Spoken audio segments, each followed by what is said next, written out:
नमस्कार, आप सभी का स्वागत है प्रोजेक्ट में ऑनलाइन चैनल में। यहाँ पढ़ाई होगी मजेदार, सीखना होगा आसान और हर दिन होगा एक नया एडवेंचर। तो आज उसी के साथ हम शुरू करते हैं अपनी एक और रोमांचक क्लास। और आज हमारे पास सेम चैप्टर हमारा ह्यूमन आई है और इसका ये लास्ट लेक्चर होने वाला है। ठीक है, हमने लास्ट लेक्चर में हमने रेनबो एंड एटमॉस्फेरिक रिफ्रैक्शन के बेसिक्स पढ़े थे, जो कि आपने देख ही लिया होगा। रिकॉर्ड लेक्चर है हमारे पास में, ये लेक्चर भी रिकॉर्डिंग में जाएगा। ओके, सो जैसे आपको मिले वैसे ही ये लेक्चर को देखो आप, और जल्दी से इसमें जो जो बाकी हमारे चैप्टर में क्वेश्चंस हैं उन्हें आप अटेम्प्ट करें। ठीक है, सब कुछ क्लियर है, सॉर्टेड। और कोई भी इशू आए तो प्लीज कमेंट में बताएं। ओके, तो इसी के साथ में हम अपना लेक्चर 6 आज का शुरू करते हैं। तो पहले हम देखते हैं भाई हमारा ऑब्जेक्टिव आज के क्या क्या है। ठीक है, जस्ट टू बी क्लियर कि हम कितना कुछ पढ़ने वाले हैं आज। ठीक है, हम पहले पढ़ेंगे एक बार एटमॉस्फेरिक रिफ्रैक्शन, वापस से एक बार देख लेंगे। ठीक है, क्या क्या था उसके अंदर में। दूसरा हम इसके बाद एटमॉस्फेरिक रिफ्रैक्शन के बाद हम पढ़ेंगे केसेस ऑफ रिफ्रैक्शन, यही एटमॉस्फेरिक रिफ्रैक्शन। ठीक है, हमारे पास केसेस है बहुत सारे। देन हमारे पास मेरे ख्याल से क्वेश्चंस है बहुत सारे केसेस के बाद में। हाँ, और भी चीजें हमारे पास में, केसेस हैं। देन हमारे पास में स्कैटरिंग ऑफ लाइट और टिंडल इफेक्ट भी है। Yes, scattering of light, then Tyndall effect,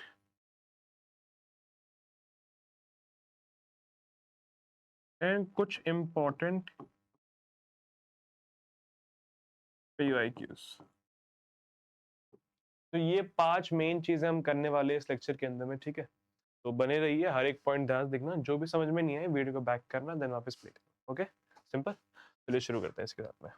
तो पहले हमारे पास में है एटमॉस्फेरिक रिफ्रैक्शन या फिर वायुमंडलीय अपवर्तन। अब ये होता क्या है, हमने ना पहले भी पढ़ा हुआ है। ठीक है, हमने इससे पहले भी जब हमने क्लासेस ली हैं तो हमने पढ़ा हुआ है कि ये क्या होता है। क्या होता है बेसिक देखो, atmospheric refraction is the refraction of light caused by any by different layers of the earth atmosphere having different densities। वायुमंडलीय अपवर्तन वह घटना है जिसमें पृथ्वी के वायुमंडल की विभिन्न परतों द्वारा प्रकाश का अपवर्तन होता है।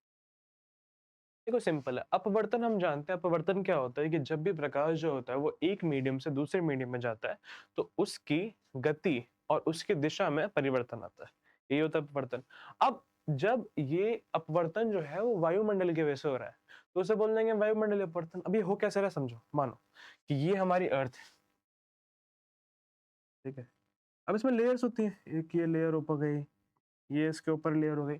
अब हर एक लेयर के अंदर में क्या है कि डेंसिटी जो है, डेंसिटी यानी कि घनत्व, वो क्या है, डिफरेंट है। क्या है, डिफरेंट है। डेंसिटी क्या है सब जगह पे, डिफरेंट है। अब डेंसिटी डिफरेंट होने की वजह से क्या होता है कि जब लाइट आती है तो वो भी, ये जो हर एक डेंसिटी है, हर एक एयर की लेयर है, वो अलग मीडियम की तरह ही काम करती है। अगर डेंसिटी डिफरेंट है तो उसके अंदर पार्टिकल जो होंगे वो इसे एक अलग मीडियम की तरह ही देखेगी, तो वो भी उसके अंदर में रिफ्रैक्शन भी होगा। सिंपल। तो इसे बोल देते हैं हम एटमॉस्फेरिक रिफ्रैक्शन, क्योंकि ये हो क्यों रहा है, अर्थ के एटमॉस्फेयर के वजह से। सिंपल, क्लियर है। अब इसके इफेक्ट्स क्या होता है। अच्छा, ये जो वायुमंडलीय परिवर्तन होता है ये हम खुद से तो नहीं कर रहे, नहीं खुद से नहीं कर रहे। ये सनलाइट आती है और उसके वजह से ये होता है परिवर्तन, या फिर लाइट जाती है तो ये एटमॉस्फेयर खुद कर रहा है। ये सब कुछ नेचुरल है, हम खुद से कुछ भी खुद से नहीं कर रहे, राइट। तो यहाँ पर इसके कुछ इफेक्ट्स हमें देखने मिलते हैं, जैसे कि apparent flickering of objects seen over a hot surface of fire, stars near the horizon appear slightly higher, advanced sunrise and delay sunset, twinkling of stars, यानी कि आग या गर्म सतह के पीछे रखी वस्तुओं को झिलमिलाना। क्षितिज के आसपास तारे वास्तविक स्थिति से ऊपर दिखाई देते हैं। अग्रिम सूर्योदय एवं विलंबित सूर्यास्त, तारों का टिमटिमाना, ये सब के पीछे में वायुमंडलीय परिवर्तन ही होता है। अभी हम हर एक केस को बारी बारी देखेंगे, ठीक है, कि किस में कैसे क्या हो रहा है। पहला हमारा केस है कि जो अगर एक हॉट सरफेस के पीछे में ऑब्जेक्ट रखते हैं, ठीक है, या उसके ऊपर रखते हैं, तो फिर ना हमें ना उसमें थोड़ी फ्लिकरिंग ऐसे दिखता ही, थोड़ा हिलता हिलता। वो क्यों होता है देखो समझते हैं। पहला हमारे पास में ये है, apparent flickering over hot surface, गर्म सतह के ऊपर वस्तुओं का झिलमिलाना। होता क्या है कि hot air rises, cool air replaces it. Yes, refractive index of hot air is less than the cool air, right? Continuous change in the refractive index bends light irregularly, apparent position of the objects keep changing, flickering। Simple, ये देखो, मान लेते हैं कि हमने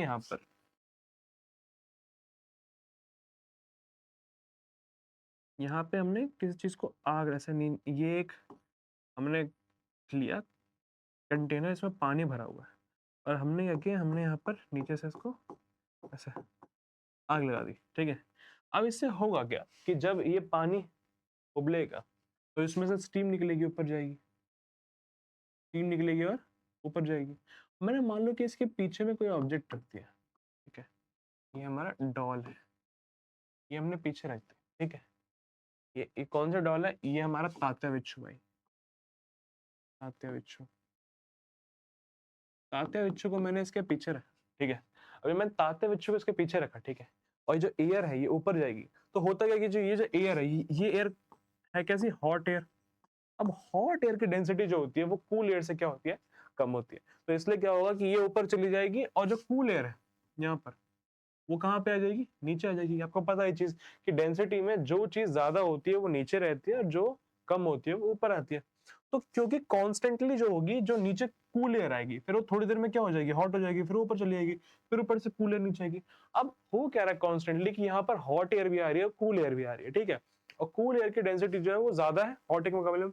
तो लगातार ना चेंज हो रहा है मीडियम के अंदर में, क्योंकि एयर के अंदर में भी कूल एयर जो है उसकी डेंसिटी अलग है और हॉट एयर की डेंसिटी अलग है। तो हमें क्या होगा कि हमें ना जो लाइट है वो बार बार क्या होगी? बेंड होगी, और उस बेंडिंग की वजह से क्या होगा? हमें वो ऑब्जेक्ट फ्लिकर करता हुआ दिखाई देगा, ऐसे झिलमिलाता हुआ दिखाई देगा। ये है पूरा कंसेप्ट। गर्म हवा ऊपर उठती है, क्यों उठती है? क्योंकि उसकी डेंसिटी कम होती है, घनत्व कम होता है। ठंडी हवा उसकी जगह ले लेती है क्योंकि उसकी ज्यादा होती है। गर्म हवा का अपवर्तन ठंडी हवा से कम होता है। हाँ, गर्म हवा के अंदर में अपवर्तन कम, क्योंकि डेंसिटी कम है, तो लाइट कम बेंड होगी ना, सिंपल बात है। अपवर्तनांक के निरंतर परिवर्तन से प्रकाश अलग अलग दिशाओं में मुड़ता है। ऑफ कोर्स, अगर बार बार एयर चेंज होगी, कभी हॉट एयर आ रही है, फिर कूल वाली आ जा रही है, फिर हॉट आ रही है, फिर कूल वाली आ रही है, तो यहाँ पे दो एयर आ रही है, हॉट वाली भी और कूल वाली भी, गर्म वाली भी और ठंडी वाली भी। इसकी वजह से क्या होता है कि लगातार इस चेंज की वजह से यहाँ पीछे वाला ऑब्जेक्ट जो होगा वो फ्लिकर करता हुआ दिखाई देगा। वस्तु की आभासी स्थिति बदलती रहती है, इसी को बोला गया झिलमिलाहट, क्योंकि वो लगातार चेंज होती रहती है आभासी। मेरे पास है stars appear higher near horizon, यानी कि क्षितिज के पास तारे ऊपर क्यों दिखते हैं। अब क्षितिज मतलब क्या होता है? क्षितिज मतलब ये, जैसे मान लो ये अर्थ है, ठीक है, इसे बोल दिया हमने क्षितिज, ये होराइजन है, ठीक है? अब हम तो यहीं रहते हैं, ये फिर तुम मान लो होराइजन क्या हो गया कि एक हॉरिजॉन्टल लेयर जहां भी तुम रहते हो, जैसे यहाँ सरफेस पे, तो ये होराइजन हो गया, एक टैंजेंट, ठीक है? ये होराइजन है हमारा। अब इसके ऊपर जो तारे होते हैं वो हमें ऊपर दिखाई देते हैं, इसका कारण मेजरली ये होता है, जैसे मानो, वैसे तो यहाँ पे लिखा हुआ है एक पिक्चर के अंदर में, देखो, ये हमारी तारे की एक्चुअल पोजीशन है, ठीक है? अब ये जो आंखें हैं ये कहाँ है? ये अर्थ के एटमॉस्फेयर में, यहाँ पे एटमॉस्फेयर है। अब इस एटमॉस्फेयर में क्या होता है कि जैसे जैसे ये लाइट नीचे जा रही है, ठीक है, तो ये बेंड हो रही है। क्यों हो रही है बेंड? क्योंकि एटमॉस्फेयर के अंदर में क्या आ रहा है? चेंज आ रहा है। डेंसिटी क्या हो रही है एटमॉस्फेयर की? वो चेंज, क्योंकि वहां पे जो स्पेयर है, जिस स्पेयर में वो चेंज हो रहा था। तो बेंडिंग जो होती है लाइट की, तो उसकी वजह से लाइट ऐसे जाती है आंखों में, ठीक है?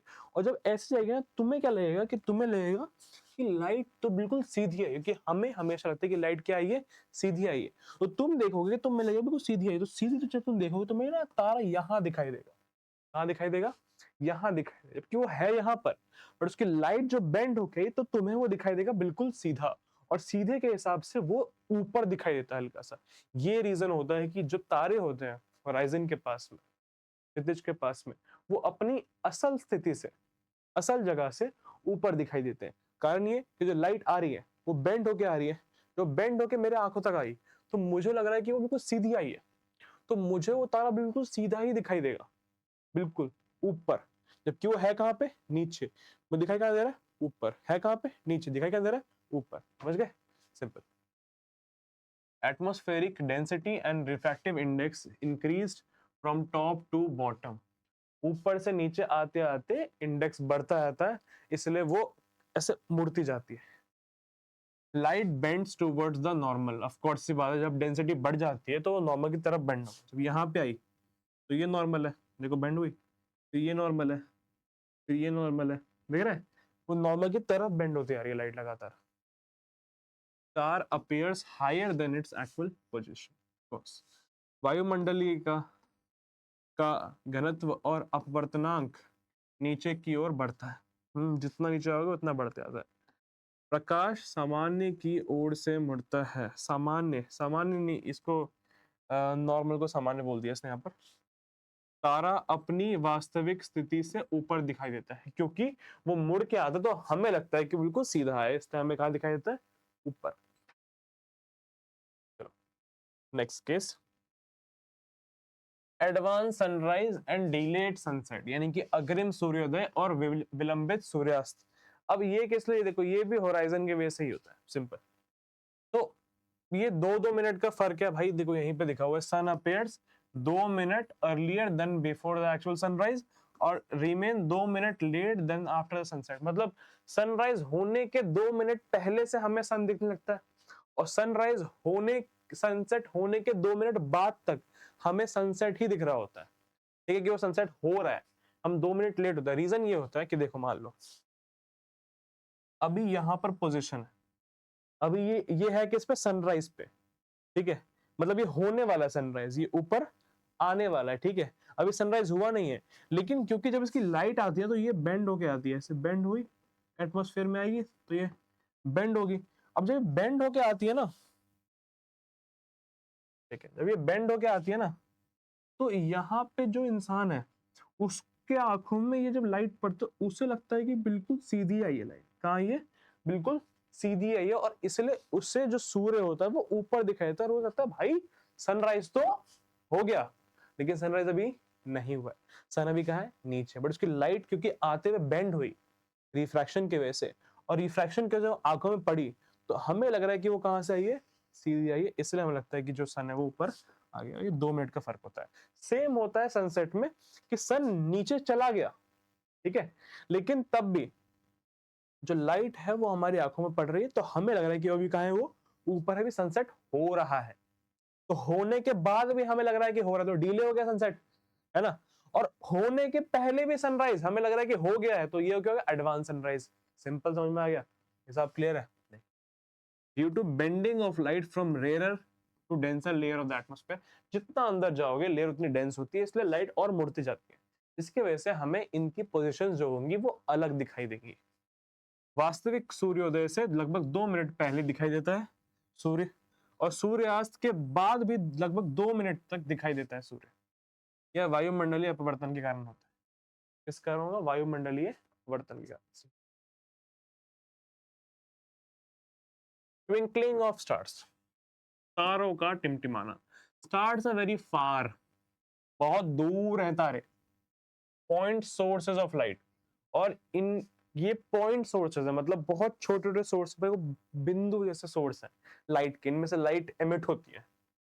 Atmospheric conditions keep changing, both positions and brightness fluctuate, twinkling. तो होता क्या है कि जब उनकी भी लाइट हम तक आती है, ठीक है, और क्योंकि हमेशा क्या होगा कि एटमॉस्फेरिक कंडीशन चेंज होती रहती है, क्योंकि वो आती है लाइट, तो हमें हर एक डेंसिटी के हिसाब से उसकी ब्राइटनेस, वो तारा कितना ब्राइट है, और उसकी पोजीशन, दोनों ही क्या होती है, एटमॉस्फेयर के हिसाब से चेंज होती है। तो हमें वहां पे ना वो ऐसे टिमटिमाता हुआ दिखाई दे कि लाइट कभी कम हो रही है, बढ़ रही है, कम हो रही है, बढ़ रही है, ये टिमटिमाना होता है। और दूसरा कि उसकी पोजीशन भी चेंज होती रहती है, वो भी इसी की वजह से होगा, एटमॉस्फेयर। तारे बहुत दूर होते हैं, हाँ हमें पता ही ये चीज, और ये बिंदु स्रोत होते हैं प्रकाश का। वायुमंडल, हमारे पास यहाँ पे एक एग्जांपल था, नहीं अभी तक आया नहीं है, ठीक है ठीक है। वायुमंडल की भौतिक दिशाएं स्थिर नहीं रहती, ऑफ कोर्स। तारे की स्थिति और चमक बदलती रहती है और इसी को बोलते हैं हम टिमटिमाना आम भाषा में। तारे तुम्हें लगेंगे टिमटिमा रहे हैं, तो तारे टिमटिमा नहीं रहे हैं, हमें लग रहा है कि वो टिमटिमा रहे हैं। Star star star. अब हमारे पास में हमारा एक नया टॉपिक है, वो है scattering of light. Scattering of light का मतलब क्या है कि ना, जब स्कैटरिंग ऑफ लाइट का मतलब है कि लाइट का ना बहुत सारे पार्टों में बट जाना, इसे स्कैटरिंग बोलते हैं। अब ये डिस्पर्जन से अलग कैसे? डिस्पर्जन में क्या होता है कि वो बैंड्स में बढ़ जाता है, कलर्स में बढ़ जाता है। यहाँ पे लाइट का बटना है डिफरेंट डिफरेंट डायरेक्शंस में, बैंड्स में नहीं, डायरेक्शंस में बटना है, ठीक है। अपने कांस्टेंट को खोता नहीं है। Scattering of light is the spreading of light in different directions by very small particles. छोटे छोटे पार्टिकल्स की वजह से क्या होता है कि लाइट जो होती है वो बहुत सारे डायरेक्शन में फैल जाती है। इसी को बोलते हैं हम स्कैटरिंग ऑफ लाइट। अगर मान लेते तुम एक छोटे से रूम में एक छोटा सा टॉर्च ऑन करोगे तो पूरा रूम में हल्की हल्की लाइट दिखाई देगी, क्योंकि लाइट क्या होती है, फैलती है ऐसे डायरेक्शन में, राइट। छोटी किरणों द्वारा प्रकाश के विभिन्न दिशा में फैलना प्रकीर्णन कहलाता है। इसे क्या बोलते हैं? प्रकीर्णन, प्रकाश का प्रकीर्णन। और हमारे पास में ये जो फॉर्मूला, ये रेलिक लॉ है।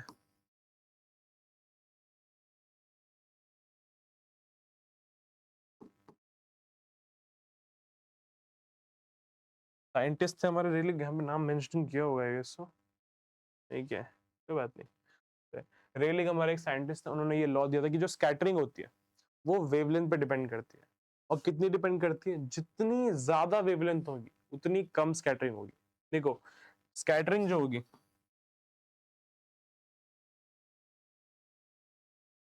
वो वेवलेंथ की पावर 4 के इनवर्सली प्रोपोर्शनल है। मतलब अगर वेवलेंथ अगर मैं वेवलेंथ को दुगना कर दूं तो स्कैटरिंग जो होगी वो 16 गुना कम हो जाएगी। समझ रहे हो?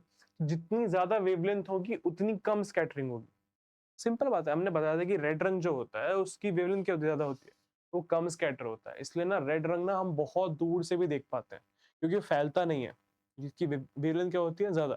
अगर वेवलेंथ जो होगी, ध्यान देना आप, तो तुम समझ लोगे, वेवलेंथ अगर ज्यादा होगी तो स्कैटरिंग क्या होगी, कम होगी। सिंपल। कितनी कम होगी? अगर वेवलेंथ को मैं दुगना कर दूं तो स्कैटरिंग 16 गुना कम हो जाएगी। देखा, 2 की पावर 4, 2 की पावर 4 मतलब 16 गुना कम हो जाएगी। समझ रहे हो? अगर स्कैटर वेवलेंथ को मैं आधा कर दूं तब ये 16 गुना बढ़ जाएगी। समझ रहे हो तुम कि वेवलेंथ पे कितना डिपेंडेंट है? बहुत। इससे बोला गया रेलिक्स लॉ, ठीक है, कि वेवलेंथ बढ़ाएंगे तो स्कैटरिंग घटेगी और वेवलेंथ घटाएंगे तो स्कैटरिंग बढ़ेगी। और ये एक्सपोनेंशियली नहीं, बहुत ड्रास्टिक चेंज है। अब हमारे पास में टिंडल प्रभाव, आपने पढ़ा है टिंडल प्रभाव। मान लो तो ये हमारे पास में एक दीवार है, यहाँ पीछे में सन है, ठीक है। अब जैसे ना यहाँ पर जो लाइट है वो इसके अंदर से एंटर कर रही है, इस छोटे से होल से एंटर करेंगे तो हमें क्या होगा, हमें खाली रूम में ना ऐसे ना डस्ट के पार्टिकल्स दिखाई देंगे और हमें एक पाथ ऑफ लाइट दिखाई देगा, कि लाइट का पूरा रास्ता दिखाई देगा। मान लेते एक रूम है बिल्कुल अंधेरा सा, हमने एक छेद कर दिया और वहां से धूप आ रही है, तो हमें ना पूरी लाइट का पाथ दिखाई देगा कि भाई हाँ लाइट ऐसे ऐसे ऐसे ऐसे आ रही है। उसमें डस्ट पार्टिकल्स दिखाई देंगे हमें छोटे छोटे। समझ रहे हो? तो ये है टिंडल इफेक्ट। टिंडल इफेक्ट क्या है? When light passes through a colloid. Colloid मतलब जहां पे पार्टिकल्स जो हो प्रॉपर तरीके से मिक्स ना हो। याद आ रहा है? seems homogeneous but actually heterogeneous, ये सब पढ़ा होगा 9th क्लास में। कोलॉइडल जो होता है, इट्स पाथ बिकम विजिबल, उसका रास्ता विजिबल, क्योंकि पार्टिकल्स बड़े बड़े होते हैं तो वो दिखाते हैं कि रास्ता बिल्कुल विजिबल हो गया। अगर छोटे पार्टिकल्स होते तो दिखता ही नहीं। This phenomenon is called Tyndall effect. जब प्रकाश किसी कोलाइड से हो गुजरता है तो उसका पथ दिखाई देता है, इसी को बोलते हैं टिंडल प्रभाव। अगर एक अंधेरे रूम में जिसमें सिर्फ पार्टिकल्स होंगे तो वो कोलॉइड ही होंगे। तो अगर मैं उसमें एक छेद कर दूं, लाइट बाहर से आए, तो मुझे लाइट का एक रास्ता दिखाई देगा। इसे ही बोला गया है Tyndall effect. Example, beam visible in the dusty room, धूप। Sunlight through dense forest canopy, ये सब एग्जाम्पल टिंडल इफेक्ट के, ठीक है। अब आ गए हमारे पास में colour of scattered light and application. अब पता है डिपेंड क्या होता है, कि जैसे हमने बात करी थी कि स्कैटरिंग जो होती है वो डिपेंड करती है वेवलेंथ ऑफ लाइट पे, राइट। तो वैसे वो पार्टिकल्स पे भी डिपेंड करती है। वेवलेंथ के हिसाब से पार्टिकल्स भी स्पेसिफाइड होते हैं। जैसे कि हमने कहा कि अगर मुझे ब्लू स्कैटर करना है तो ब्लू जो होगा वो बहुत छोटे छोटे पार्टिकल जो होते हैं ना, फाइन पार्टिकल्स, वो ब्लू रंग को स्कैटर करते हैं। हमें स्काई में ऊपर ब्लू दिखता है, रीजन ये होता है कि वहाँ फाइन पार्टिकल्स होते हैं बहुत, इसलिए वो उसको स्कैटर करते हैं। रेड की बात करें तो मीडियम साइज के जो पार्टिकल्स होते हैं ना, वो रेड को स्कैटर करता है। रेड कलर जब स्कैटर होगा तो वहां मीडियम साइज के पार्टिकल जो कि एटमॉस्फेयर में एक्चुअली प्रेजेंट होते हैं, वो मीडियम साइज के पार्टिकल्स ही होते हैं, तो वो रेड कलर को स्कैटर करते हैं बहुत, ठीक है। और सब कलर्स को, जो लार्ज पार्टिकल्स होते हैं, बड़े पार्टिकल्स होते हैं, बहुत बड़े पार्टिकल्स, वो सभी के सभी कलर्स को स्कैटर करते हैं ऊपर, यानी कि व्हाइट कलर को। बेसिकली जहां पे सब कलर आएंगे वहां पे क्या आएगा, व्हाइट आएगा। तो इसलिए क्लाउड वगैरह हमें कैसे होता है, व्हाइट दिखाई देता है। ये भी रीजन है उनमें से एक, कि उसमें पार्टिकल्स जो होता है वो क्या होते हैं, काफी बड़े बड़े होते हैं, इसलिए क्लाउड में व्हाइट दिखाई देता है, क्योंकि वो सभी व्हाइट कलर को स्कैटर करते हैं।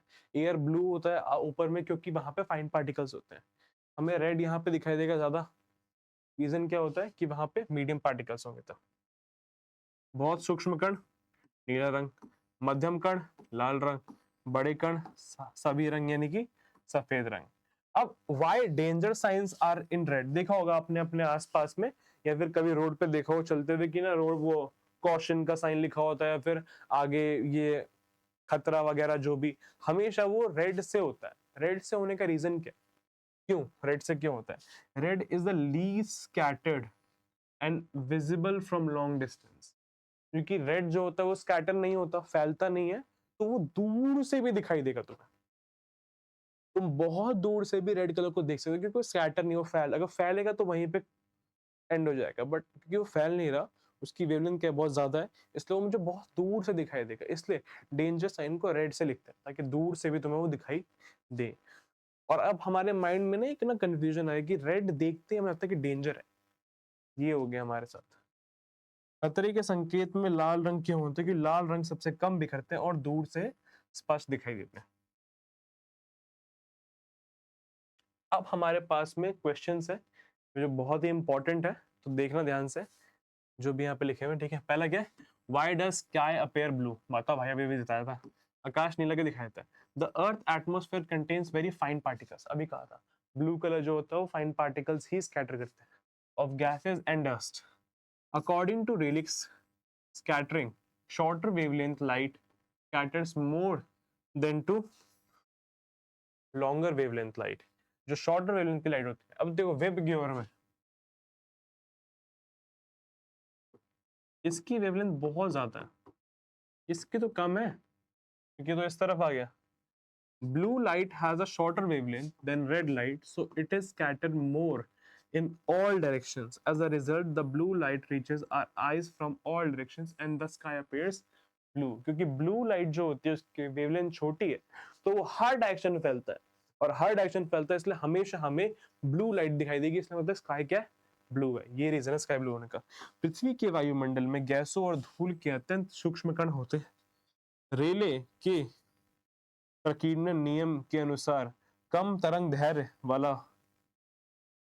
वाला प्रकाश अधिक प्रकीर्णित होता है। जैसे तरंग दैर्घ्य यानी कि वेवलेंथ को ही बोला गया तरंग दैर्घ्य,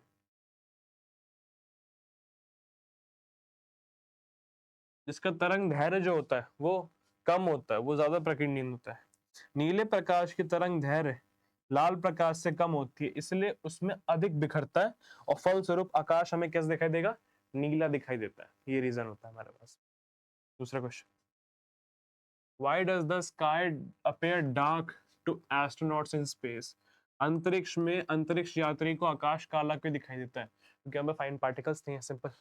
In atmosphere there is no in space there is no atmosphere, since there are no air molecules or dust particles, वही कहा था।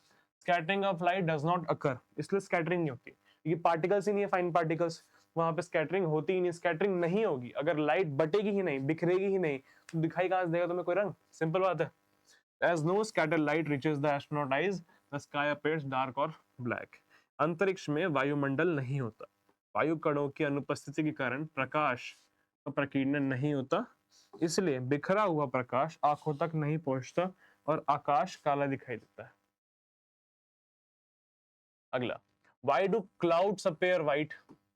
Clouds are made up of tiny water droplets और ice particles of large size. देखा, large size particles जो होते हैं वो किस रंग को स्कैटर करते थे? व्हाइट रंग को। देखना अभी, these particles scatter all colors of sunlight equally. When all colors combine after scattering, they appear white. Hence the clouds appear white. Simple. बादल जल की सूक्ष्म बूंदों या बर्फ के कणों से बने होते हैं जिनका आकार बड़ा होता है। ये कण सूर्य के प्रकाश के सभी रंगों को समान रूप से बिखेरते हैं। सभी रंग मिलकर सफेद प्रकाश बनाते हैं, इसलिए बादल सफेद दिखाई देते हैं। मालूम पड़ गया बादल सफेद क्यों दिखाई देंगे? क्योंकि बादल के जो कण है वो बड़े होते हैं और वो सभी रंगों को बिखेरते हैं और सभी रंग मिलके क्या बनेंगे? सफेद। इसलिए बादल में हमें सफेद दिखाई देते हैं। Why does the sun appear red during sunrise and sunset? Simple. सूर्योदय और सूर्यास्त के समय सूर्य लाल क्यों दिखाई देता है? During sunrise and sunset, the sun is near the horizon. Sunlight has to travel a longer distance through the atmosphere. Most of the blue light shorter than wavelength gets scattered away. Only red light longer wavelength reaches our eyes, so the sun appears red. Simple. ये होता क्या कि ना horizon पर होता है at least sunrise और sunset के टाइम पे सन जो होता है ना वो एग्जैक्टली कहाँ पे होता है? ये अर्थ है तो वो यहाँ पर है, हॉरिजन पे है। तो यहाँ से आने में ना बहुत लंबा दूरी हो गया। बहुत लंबी दूरी की वजह से क्या होता है, बाकी सभी की सभी लाइट्स क्या होती है जिनकी वेवलेंथ छोटी है वो सब स्कैटर हो गए पहले से।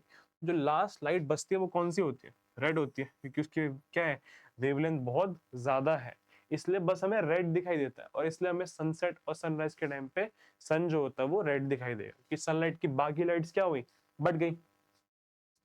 सूर्योदय और सूर्यास्त के समय सूर्य क्षितिज के पास होता है। सूर्य का प्रकाश वायुमंडल में अधिक दूर तक तय करता है। नीला प्रकाश अधिक प्रकीर्णित हो जाता है और लाल प्रकाश आंखों तक पहुंचता है, इसलिए सूर्य हमें लाल दिखाई देता है। Why do planets not twinkle? बहुत सवाल पूछा था इसके बारे में, ग्रह टिमटिमाते क्यों नहीं है? Planets are much closer to the earth than stars. Stars बहुत दूर है, planets बहुत पास है, stars बहुत दूर होता है, अभी बहुत छोटे दिखते हैं हमें। They appear as extended sources of light, not point sources. तो वो बहुत बड़े बड़े सोर्स होते हैं, छोटे सोर्स नहीं होते। Due to this, the fluctuation in light caused by atmospheric diffraction average out to zero. Hence, planets do not twinkle. Simple कि देखो वो स्टार्स बहुत दूर है, प्लैनेट्स के काफी पास है, स्टार्स बहुत दूर है, तो दूर होने के हिसाब से बहुत छोटे सोर्स होते हैं, पॉइंट सोर्स होते हैं, तो उनकी लाइट फ्लक्चुएट करती है। बट ये पास होते हैं तो इनके बहुत बड़े सोर्स हो गए, ठीक है, तो इनकी जो लाइट होती है ना वो उतनी फ्लक्चुएट नहीं करती, वो उनका एवरेज का जीरो मतलब नेग्लिजिबल होता है फ्लक्चुएशन इनके अंदर में। तो इसलिए हमें प्लैनेट टिमटिमाते हुए नहीं दिखता है। ग्रह तारों की तुलना में पृथ्वी के अधिक निकट होते हैं या विशिष्ट प्रकाश स्रोत के रूप में दिखाई देते हैं। वायुमंडलीय अपवर्तन से उत्पन्न उतार चढ़ाव औसत होकर समाप्त हो जाते हैं, इसलिए ग्रह टिमटिमाते नहीं। समझ गए? सिंपल। और इसी के साथ आज का लेक्चर खत्म होते हुए, ठीक है, हमने 6 लेक्चर्स में इस पूरे चैप्टर को हमने कवर कर लिया है, हर एक डिटेल पढ़ी है हमने, क्वेश्चंस भी बहुत सारे किए हुए हैं, ठीक है। इसके अलावा जो बाकी क्वेश्चंस रह गए हैं जो हमने कुछ नहीं करे हैं वो हम किसी एक वीडियो में फिर लाइव लेक्चर में कर लेंगे, ओके। तो उसके लिए आप चिंता मत करें, अभी के लिए जितना आपने पढ़ा है चैप्टर में उसको एक बार रिवाइज करें, ठीक है। और जो इसमें फॉर्मूलाज या फिर इम्पोर्टेंट चीज़ें और ये जो 5 क्वेश्चन थे काफ़ी इंपॉर्टेंट थे, ठीक है। तो एक बार अगर आपको स्क्रीनशॉट लेना हो सबके स्क्रीनशॉट ले लो, ठीक है, ठीक है। ये वाला, ये वाला, ये वाला और ये वाला, ठीक है। ले लिया अपने स्क्रीनशॉट। तो ये 5 क्वेश्चन काफ़ी इंपॉर्टेंट है, तो इन्हें भी आप एक बार वापस से पढ़ो, खुद से समझो चीज़ों को, और जो भी आपको समझ में नहीं आए प्लीज़ कमेंट में आप लिख के डालो, ठीक है। और जिन्होंने सब्सक्राइब नहीं किया है चैनल को तुरंत सब्सक्राइब करो ताकि आपको नई नई वीडियोस मिलते रहें। तो तब तक के लिए thank you, see you in the next lecture. इधर है, see you in the next lecture, keep till then keep learning and growing champs, okay. नमस्कार, मिलते हैं आपसे अगले लेक्चर में, तब तक के लिए अपना ध्यान रखिए।